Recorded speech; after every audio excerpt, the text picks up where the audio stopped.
नमस्कार दोस्तों। महाराष्ट्र के नागपुर डिस्ट्रिक्ट में एक छोटा सा नगर है काटोल नाम से। कुछ ही दिन पहले की बात है, एक 5 साल का लड़का विराज नाम से अपनी बड़ी बहन के साथ मॉर्निंग वॉक पर निकलता है। ये दोनों अपने घर से थोड़ी ही दूर आगे निकले थे कि सड़क पर इन्हें 7-8 स्ट्रे डॉग्स दिखाई पड़ते हैं। देखते ही देखते ये कुत्तों का झुंड इन पर हमला कर देता है, स्पेशली इस लड़के पर। विराज की बड़ी बहन बचाने की पूरी कोशिश करती है, लेकिन ये कुत्ते इतनी बुरी तरीके से अटैक करते हैं कि इस बच्चे की मौत हो जाती है। ये कहानी बहुत दर्दनाक है, लेकिन कोई नई कहानी नहीं। आप इस तरीके की खबरें ढूंढने की कोशिश करेंगे तो आपको हर हफ्ते एक ऐसी नई खबर मिलेगी। एक हफ्ते पहले बेंगलुरु में 2 बच्चे इंजर्ड जब कुत्तों ने हमला किया। 2 हफ्ते पहले यूपी में 9 साल के बच्चे को मार दिया गया स्ट्रे डॉग्स के द्वारा। 2 हफ्ते पहले जयपुर में स्ट्रे डॉग्स ने एक बच्चे को मार दिया, वीडियो वायरल चला गया। 3 हफ्ते पहले हैदराबाद में पुलिस ने कंफर्म किया कि स्ट्रे डॉग्स ने एक 12 साल के बच्चे को मार दिया है। ये कहानियां इतनी आम बात बन चुकी है, ये एक ऐसा इशू है जिसे हम रोजमर्रा की जिंदगी में अपनी आंखों के सामने देखते हैं, लेकिन फिर भी शायद ही कोई इस पर बात करता है, कोई पूछने की कोशिश करता है कि ये क्यों हो रहा है और क्या इसका सोल्यूशन हो सकता है। आइए आज के वीडियो में दोस्तों समझते हैं स्ट्रे डॉग्स के इशू को। There are estimated to be 30 million stray dogs in India. 20,000 people a year die of rabies. Here the municipal corporation is to kill them because they thought that was the only way it could bring down rabies or the stray dog population. The World Health Organization will call them free roaming pets. पालतू कुत्ते और stray dogs की कहानी दोस्तों आज से करीब 23,000 साल पहले शुरू होती है।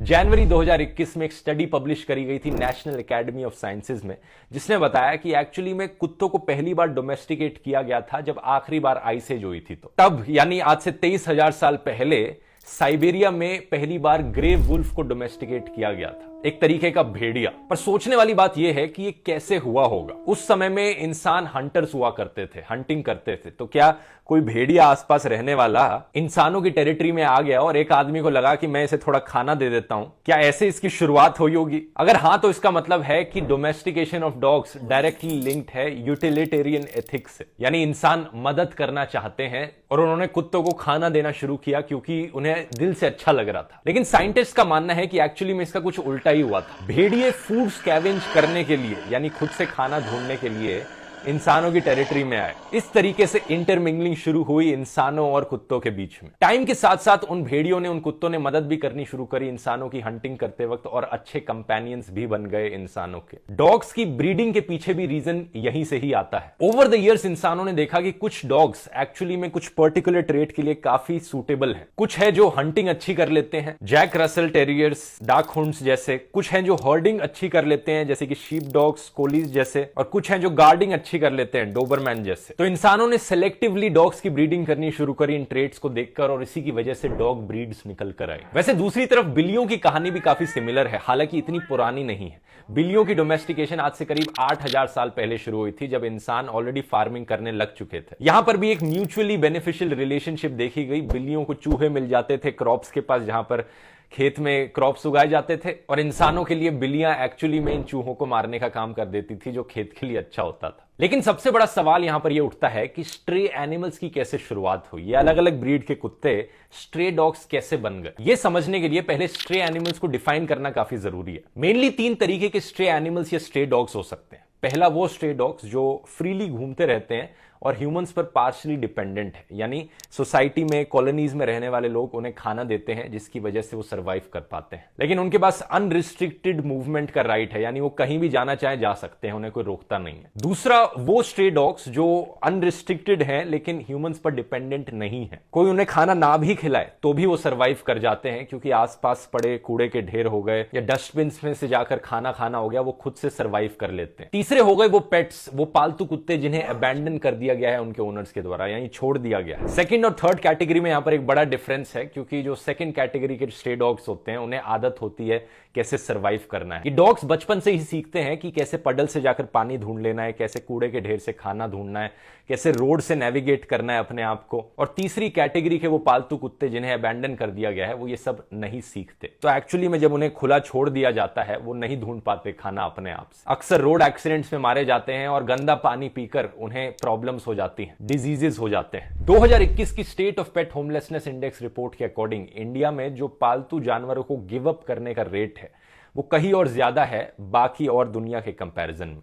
इंडिया में 50% से भी ज्यादा करंट और प्रीवियस पेट ओनर्स ने कहा है कि उन्होंने एक पेट को अबैंडन किया या गिव अप किया। बाकी दुनिया में नंबर 28% पर है। अब यही रीजन है कि आज के दिन इंडिया में जितने भी स्ट्रे डॉग्स आपको सड़कों पर दिखाई पड़ते हैं वो इन्हीं 3 कैटेगरीज से आते हैं। अब एक इंटरेस्टिंग चीज पता है क्या है स्ट्रे डॉग्स की पॉपुलेशन के बारे में? किसी भी एरिया में स्ट्रे डॉग्स की एक पॉपुलेशन लिमिट होती है जिसे होल्डिंग कैपेसिटी कहा जाता है। होल्डिंग कैपेसिटी का मतलब है कि एक पर्टिकुलर एरिया में मैक्सिमम कितने स्ट्रे डॉग्स की पॉपुलेशन हो सकती है। यहां पर एक मैक्सिमम लिमिट होती है क्योंकि किसी भी एरिया में कितना खाना मौजूद है, कितना पानी मौजूद है, कितनी टेरिटरी मौजूद है, उससे स्ट्रे डॉग्स की पॉपुलेशन लिमिटेड रहती है। इसका मतलब है कि अगर हम इस प्रॉब्लम को लेकर कुछ भी ना करें, आपके मोहल्ले में स्ट्रे डॉग्स की पॉपुलेशन एक लिमिट से ज्यादा बढ़ेगी नहीं। बस प्रॉब्लम यह है कि कॉन्स्टेंटली आपको देखने को मिलेगा कि स्ट्रे डॉग्स यहां पर बच्चे कर रहे हैं, वो बच्चे मारे जा रहे हैं भूख की वजह से, किसी बीमारी की वजह से।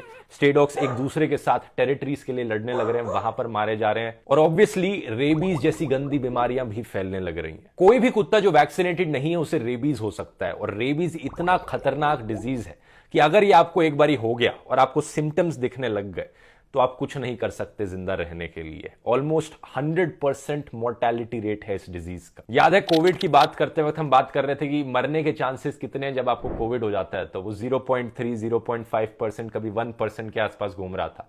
रेबीज के केस में ऑलमोस्ट 100% मोर्टेलिटी रेट है। अगर आपको रेबीज हो गया तो आपका मरना श्योर शॉट समझो। और रेबीज फैलता कैसे है? अगर कोई कुत्ता जिसको रेबीज हुआ है वो आपको काट ले तो आपको रेबीज हो सकता है। और इंटरेस्टिंग चीज, जिस कुत्ते को रेबीज होता है वो अनप्रोवोक्ड काटता है लोगों को। मतलब आप कुछ करो भी ना, वो कुत्ता आपको काटने लग जाएगा। पूरी दुनिया में अगर आप कंपेयर करोगे तो इंडिया में second highest number of rabies cases देखने को मिलते हैं कॉन्गो के बाद। वर्ल्ड हेल्थ ऑर्गेनाइजेशन के एस्टिमेट से इंडिया में हर साल 20,000 लोग मारे जाते हैं रेबीज की वजह से। अब प्रॉब्लम की गहराई अगर आप यहां पर समझ चुके हैं, अब आइए देखते हैं कि सरकार ने आज तक क्या एक्शन लिया है स्ट्रे डॉग्स की प्रॉब्लम को लेकर। देश का जो animal welfare board of India है, AWBI, इसकी फंक्शनिंग को ऑल्टर किया गया था साल 1989 में, जब minister of state for environment Maneka Gandhi ने उस वक्त के प्राइम मिनिस्टर VP सिंह को कहा कि AWBI को एनिमल हस्बेंड्री और डेयरिंग पोर्टफोलियो से सेपरेट कर दिया जाए, डिटैच कर दिया जाए और इसका कंट्रोल उन्हें दे दिया जाए। यही चीज कई सालों तक चलती रही अंटिल 2019, जब मोदी सरकार 2.0 पावर में आई। मेनका गांधी को कोई मिनिस्ट्री नहीं दी गई, तब AWBI को वापस एनिमल हस्बेंड्री में ऐड कर दिया गया। अब AWBI का पर्पस है prevention of cruelty to animals act, PCAA 1962 act को इन्फोर्स करना। इस एक्ट का बेसिकली पर्पस है जो डोमेस्टिक जानवर हैं उनके खिलाफ कोई अत्याचार ना हो, उसे होने से रोकना। लेकिन टाइम के साथ साथ AWBI ने सिर्फ डोमेस्टिक एनिमल्स ही नहीं बल्कि स्ट्रे एनिमल्स की भी बात करनी शुरू कर दी। AWBI ने एक नई टर्म क्रिएट करी स्ट्रीट डॉग्स नाम से, और साथ ही साथ एक नया ऑक्यूपेशन भी बनाया डॉग फीडर्स नाम से, यानी वो लोग जो स्ट्रीट डॉग्स को खाना खिलाते हैं। इन्होंने इन्हें लीगल राइट दिया कि इन्हें खाना खिलाना अलाउड है कुत्तों को, स्ट्रे डॉग्स को। रिसेंटली जुलाई 2021 में यूएस का जो CDC है, centre for disease control and prevention, उन्होंने हाई रिस्क कंट्रीज से डॉग्स को इंपोर्ट करना बंद कर दिया। इंडिया भी एक हाई रिस्क कंट्री के तौर पर क्लासिफाई किया गया। बात क्या है, यूएस को एक्चुअली में डर है कि इंडिया के डॉग्स में इतना ज्यादा रेबीज है कि अगर यूएस इंडिया से डॉग्स को इंपोर्ट करते रहा तो यूएस में भी रेबीज फैल सकता है। और साल 2007 में ही एक्चुअली में अमेरिका ने अपने पूरे देश से रेबीज डिजीज को एलिमिनेट कर दिया था। यह चीज इंडिया के लिए भी एक बड़ी प्रॉब्लम बन गई क्योंकि अमेरिका एक्चुअली में one of the biggest exporters रहा है इंडिया के लिए। तो जो डॉग्स इंडिया अमेरिका में एक्सपोर्ट नहीं कर पा रहा वो इंडिया में ही रह रहे हैं और उन्हें ढंग से रहने के लिए जगह नहीं मिल रही। अब सवाल यहां पर यह उठता है कि सोल्यूशन क्या है इस प्रॉब्लम का। कई सारे सोल्यूशंस डिस्कस किए जाते हैं, एक एक करके देखते हैं, लेकिन सबसे पहला जो सोल्यूशन लोगों के दिमाग में आता है वो ये है कि इन सारे स्ट्रे डॉग्स को मार देना चाहिए। ये सोल्यूशन सुनने में काफी शॉकिंग लगेगा, लेकिन एक्चुअली में कुछ कंट्रीज ने ऐसा ही किया है। यहां पर एक छोटी सी एड ब्रेक लेकर मैं आपको बताना चाहूंगा इंडिया की most loved investment app Kuvera के बारे में। जब भी आप कहीं पर पैसे इन्वेस्ट करने की सोचते हैं तो आपको ये जानना जरूरी है कि आपका पर्पस क्या है पैसे इन्वेस्ट करने के पीछे। ऐसा करने से आप इमोशनल डिसीजंस अवॉइड कर सकते हैं। मान लो आपको रिटायरमेंट की प्लानिंग करनी है, नया घर खरीदना है, नई गाड़ी खरीदनी है, तो कुवेरा ऐप के जरिए आप बस ऐप डाउनलोड करें, अपना गोल जरूर बताएं ऐप को। गोल प्लानिंग फीचर है कुवेरा में। एग्जाम्पल के तौर पर यहाँ पे देखिए, जैसे मेरा गोल है नई गाड़ी खरीदना। यहाँ पर आप कुछ सिंपल डिटेल्स फिल करेंगे, जैसे कि गाड़ी की कॉस्ट क्या है, कितने साल बाद आपको एक गाड़ी लेनी है, और कुवेरा का इंटेलिजेंट एल्गोरिथम अपने आप ही आपको बता देगा रिकमेंडेशंस अलग अलग इन्वेस्टमेंट ऑप्शंस के लिए। जी हाँ, इतना ही सिंपल है ये। फ्री टू डाउनलोड ऐप है, इसका लिंक नीचे डिस्क्रिप्शन में मिल जाएगा। और अब टॉपिक पर वापस आते हैं। अमेरिका में ह्यूमेन तरीके इस्तेमाल किए गए थे यूथेनेशिया करने के लिए स्ट्रे डॉग्स पर, लेकिन ये चीज करनी इंडिया में शायद से पॉसिबल ही नहीं है। और ऑब्वियसली जैसा कुछ लोग कहेंगे कि ये करना अनएथिकल है, इंडिया में ये करना एक्चुअली में इलीगल भी है, लेकिन फिर भी हमें ऐसे केसेस देखने को मिले हैं पास्ट में जहां पर लोगों का मॉब इकट्ठा होकर कुत्तों को मारने लग रहा है, स्ट्रे डॉग्स को, या फिर प्रोफेशनल कैचर्स को हायर कर रहा है ये काम करने के लिए। जैसे कि साल 2016 में केरला में एक स्ट्रे डॉग्स इरेडिकेशन सोसाइटी बनाई गई थी, जिसने एक साल में करीब 300 स्ट्रे डॉग्स को मारा। लेकिन पता है क्या, फिर भी प्रॉब्लम सॉल्व नहीं हुई। इसके पीछे रीजन बड़ा सिंपल है। कुत्ते और बिल्लियों में जो प्रेगनेंसी टाइम होता है वो सिर्फ 2 महीने का होता है। अगर किसी शहर के अंदर सारे स्ट्रे डॉग्स को मारने की कोशिश करी जा रही है तो वो प्रोसेस 2 महीने के अंदर कंप्लीट हो जाना चाहिए। अगर नहीं हुआ तो जो पॉपुलेशन होगी वो स्ट्रे डॉग्स की फिर से अपने आप उभर कर आ जाएगी और होल्डिंग कैपेसिटी तक पहुंच जाएगी। और एक्चुअली में एक एक स्ट्रे डॉग को ढूंढकर मारना बहुत ही लंबा काम है और बहुत ही महंगा काम है। ब्राजील में साओ पोलो में करने की कोशिश करी गई थी, लेकिन ये तरीका बिल्कुल फेल रहा। अब दूसरा सोल्यूशन जिसकी वर्ल्ड हेल्थ ऑर्गेनाइजेशन बात करता है वो डोमेस्टिकेशन से रिलेटेड है। WHO की कई गाइडलाइंस हैं कि कैसे स्ट्रे डॉग्स की प्रॉब्लम से डील किया जाए। इनमें से नंबर 1 पॉइंट है कि एक्चुअली में स्टेरिलाइजेशन करी जाए पालतू कुत्तों की, नसबंदी करी जाए पालतू कुत्तों की, स्ट्रे डॉग्स की नहीं बल्कि पेट डॉग्स की। इसके अलावा कुछ और भी रिकमेंडेशन है WHO की, जैसे कि वैक्सीनेशन प्रोग्राम्स चलाए जाएं, पेट कंट्रोल लॉज को इन्फोर्स किया जाए ताकि जिन लोगों के पास पालतू कुत्ते हैं वो अबैंडन ना करें अपने पालतू कुत्तों को, उसे प्रिवेंट किया जाए। WHO की expert consultation on rabies report 2004 में 3 प्रैक्टिकल मेथड्स आइडेंटिफाई किए गए हैं कुत्तों की पॉपुलेशन को कंट्रोल करने के लिए। मूवमेंट रिस्ट्रिक्शन, हैबिटेट कंट्रोल और रिप्रोडक्शन कंट्रोल। मूवमेंट रिस्ट्रिक्शन मतलब कुत्तों की मूवमेंट पर एक रिस्ट्रिक्शन लगाई जाए ताकि एक एरिया में रहने वाले स्ट्रे डॉग्स दूसरे एरिया में ना जा पाए, ताकि एरिया बाय एरिया हम यहां पर फोकस कर सकें। यहां पर एक इंपॉर्टेंट पॉइंट है कि पेट ओनर्स अपने पेट डॉग्स को अबैंडन ना करें ताकि नए स्ट्रे डॉग्स ना बनकर आए। दूसरा हैबिटेट कंट्रोल। इंडिया में जो ढेर सारे कूड़े के ढेर आपको सड़कों पर देखने को मिलते हैं, अगर इन्हें खत्म कर दिया जाएगा, साफ सफाई रखी जाएगी, तो ऑब्वियसली होल्डिंग कैपेसिटी एक एरिया की कम रहेगी, स्ट्रे डॉग्स की पॉपुलेशन कम रहेगी, क्योंकि उनके पास खाने का ज्यादा ऑप्शन नहीं होगा